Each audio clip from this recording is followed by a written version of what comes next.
While in Spain, Dominican Republic President Leonel Fernandez faced the historic reality of the role the Haitians played in liberating the entire island from slavery.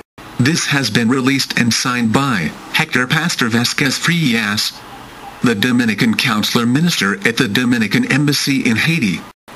The President of the Dominican Republic, Leonel Fernandez, raised his voice in Spain, commonly called the motherland by the Latin Americans, so that Haiti, our closest neighbor, is including in the Latino American community. The President of the Dominican Republic underlined that it would be an act of historical reparation to include Haiti in the Latino American community, among other reasons, because it was the nation which marked the best example of abolition of slavery for the first time, with the revolution of the slaves which Toussaint Louverture had begun before Haiti's independence, which was proclaimed in 1804 by Jean-Jacques Dessalines. Because Spain was the one that introduced and spread the seeds of slavery and slave trade throughout the whole island at the beginning of the 16th century. To include Haiti into the Latino American Summit would be not only a historical reparation but also recognition to a people that is the symbol of struggle against slavery. The voice of President Fernandez had an echo resounding in various international forums. The first state leader to be pronounced in favor it is President Daniel Ortega of Nicaragua, who said that Haiti is located in Latin America, and that it has a very close rapport with the Latin American world and it deserves full integration and multilateralism. In August of 2008, the Vice President of the Spanish government, Maria Teresa Fernandez de la Vega, had visited both countries of the island, and she had promised a broader collaboration of Spain towards Haiti, which includes $100 million donation in the plans of development for the years to come. President Obama, the first black American president, is very well aware of the role Haitians played in the world, in defeating colonialism and combating slavery with Haitian heroes, such as Toussaint Louverture and Jean-Jacques Dessalines.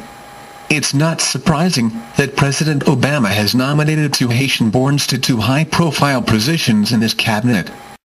Patrick Gaspard as the White House National Political Director, and Patrick Corvington as Chief Executive Officer for the Corporation for National and Community Service.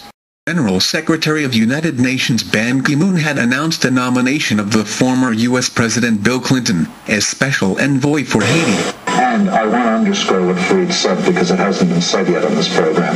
The people leading the rebellion are murderers, drug lords, and criminals. And they have, I regret to say, but the facts are unavoidable, a long history of involvement with American intelligence services. Which is why that whatever the rebels did, they were acting on the orders of the Bush administration. They had been trained in the Dominican Republic. In the world with respect. We haven't done that. The Haitians aren't asking for much. They're not asking America to do so much for them as they're asking America to stop destroying them. And a lot of countries feel guilty that Haiti is in its predicament because of the indifference, because of the economic rape of Haiti. And the Haitians are not going away. They're strong people. And I see racism, I see a double standard, I see a lack of compassion. And then you take a look at Haiti. And what does it mean? It means that the slave ship made several stops before it got here. And it stopped in Africa. And here you find a people that stood up on its feet, rejected imperialism, rejected colonialism, gained their own independence, came and helped fight the Revolutionary War. History records that 2 centuries ago, on the eve of your independence, and during my nation's Revolutionary War, more than 500 of your ancestors came from Haiti to my country and died in the fight to bring the United States to life. Now, it is my turn to say, merci, Haiti.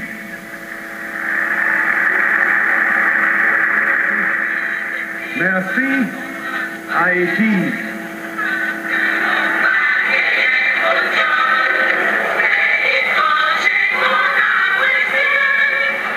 When I think of the successful Haitian Americans who serve in state legislatures and on city councils, who populate our hospitals as doctors and nurses from New York to Florida, who run businesses, who are creative entrepreneurs, there is no reason that could not have happened in Haiti. Talent is universal. Opportunity is not. Now, for some of us, Haiti is a neighbor, and for others of us, it is a place of historic and cultural ties. It, as well as this region, will be shaped to a large extent by the decisions that we make. On a personal note, my husband and I went to Haiti for the first time shortly after we were married.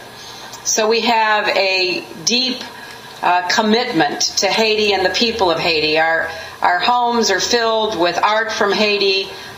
We have friends who hail from Haiti. But it is not only my personal concern that brings me here today. On behalf of the United States, we are here because Haiti is a neighbor and a friend. Our ties reach back to the early years of both of our nations. They have endured for generations through our struggles for independence, through the defeat of slavery in Haiti, which inspired slaves and abolitionists in my country, to the hundreds of thousands of Haitians who have emigrated to the United States and have strengthened us through their contributions in politics and business, in health and education, in science, sports, and culture. The future. Haitian people are wonderful people. We have several tens of thousands of them living in my state of Florida, and they have been family-oriented, they're hard-working, they're industrious, they seek advancement through education, all the values that we admire in the United States, and there's no... U.S. President Barack Obama's first trip was to Canada. At the airport, President Obama, the first black president of the United States, was greeted by another history maker, Haitian-born Governor-General of Canada, Michael Jean. And these are two gregarious people. They smile easily, they reach out, they touch, and obviously they have a lot in common. There's an interesting part of this picture. Take a look at this. The U.S. president, who is not, African-American in the true sense of the word, and the Governor General, who is from Haiti. It shows the changing face of this continent. I think it's quite striking to see the two of them together. Here is what the press is saying this historic meeting. Barack Obama arriving in Ottawa on his first foreign trip as president. He was greeted by Governor General Michael Jean, both of them history makers, as the first blacks in the White House and in Rideau Hall. The first black head of state of Canada, Michael Jean, is bright, beautiful, charming and confident. She visited her native country Haiti several times, and promised to bring a lot of assistance to Haiti. Wycliffe is a Grammy Award-winning multi-millionaire rock star who comes from Haiti. Wycliffe Jean is one of the world's most recognizable stars, performing before sold-out audiences. Put your hands in the air, selling more than 50 million records in a 20-year career. His music is an eclectic mix. Wycliffe and two friends started the Fugees. Their album, called The Score, won 2 Grammys and is still the top-selling hip-hop album ever. In 2001, Wycliffe played Carnegie Hall. He conducted an all-star ensemble, showed off his musical range,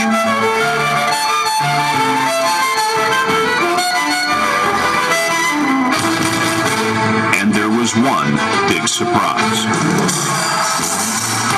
I saw my dad on the balcony, and I'm like... Wycliffe goes back to Haiti often, using his personal wealth to help his impoverished country. Wycliffe has found navigating the halls of the U.S. Congress has been just as difficult. He's testified to committees, asking them to make Haiti a priority, and he's lobbied Washington power brokers for more aid. Later, when Wycliffe performed at the White House,